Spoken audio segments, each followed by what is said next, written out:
So, hanap tayo dito sa mismong price action kung may makita ba tayong setup na ganon. Try natin muna sa, nasa Euro USD kasi ako. So, try natin maghanap para marami dito sa 5 minutes. Dito. So, tingnan natin. Itong movement na to pababa to here, umabot siya hanggang 61.8. Alright, so pagdating dyan, pag nasa level ka na, no, hanap ka ng confirmation candle. For example, in this case, meron tayo nakitang bearish engulfing candle dyan. So, yan yung entry mo. Then, just above like that.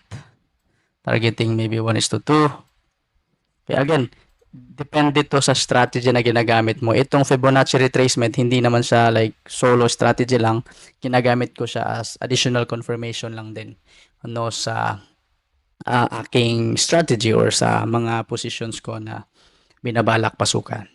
Okay, so far, yun lang for now. If may mga questions kayo about Fibonacci, super quick, ano lang yun, quick tutorial lang yun. So if you like this video, don't forget to like and then subscribe para magkita-kita pa tayo in the future.